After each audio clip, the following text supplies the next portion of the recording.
Pagi-pagi kami datang, ketemu dengan kepala suku langsung bicara. Anak, mandi yang benar itu yang anak ajarkan.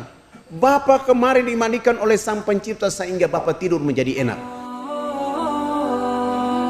Papua merupakan provinsi yang terletak di sebelah timur Indonesia.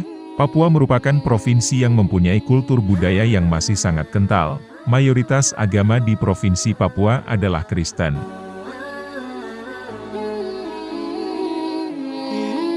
Namun, hal tersebut tak menyurutkan semangat dakwah Ustadz Fadlan Garamatan menyiarkan agama Islam di tanah Papua. Ustadz Fadlan menceritakan pengalaman dakwahnya di tanah Papua yang penuh dengan rintangan dan tantangan yang menurutnya merupakan sumber vitamin dan energi tersendiri. Perjuangan dakwah beliau perlu kita apresiasi. Beliau menceritakan tentang pengalamannya pernah 11 kali dipanah dan 7 kali ditombak oleh suku asli pedalaman. Ustadz Fadlan merupakan salah satu pendakwah yang berhasil mengislamkan ribuan suku asli pedalaman di Provinsi Papua. Ustadz Fadlan lalu menceritakan pengalamannya mengislamkan pendeta bernama Alfonso di Tanah Irian pada tahun 1980-an.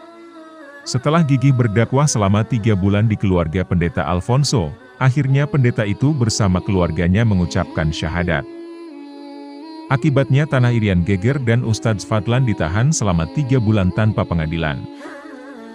Keluar dari tahanan, Ustadz Fadlan tidak kapok dan kembali berdakwah. Kali ini ia menuju tempat bernama Kampung Gayem. Baru sampai di tempat tersebut, kepala suku langsung melempar tombak ke salah satu kaki Ustadz Fadlan dan tepat mengenai betisnya. Ia pun harus masuk rumah sakit selama beberapa minggu.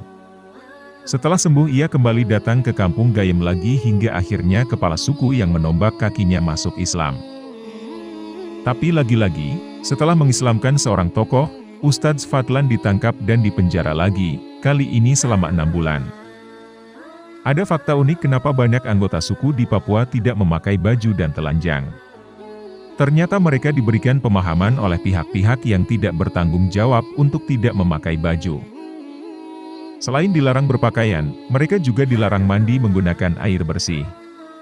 Mereka, warga suku, hanya boleh mandi menggunakan minyak atau lemak babi saja, ungkap Ustadz Fadlan sambil menunjukkan foto warga pedalaman yang masih telanjang. Barangkali kisah dakwah Ustadz Fadlan yang fenomenal adalah saat 3.712 anggota suku di Irian berhasil diislamkan dan mengucap kalimat syahadat. Metode yang ia gunakan untuk mengislamkan penduduk pedalaman ini cukup unik, yaitu dengan mengajari para kepala sukunya mandi dengan sabun dan menggunakan sampo.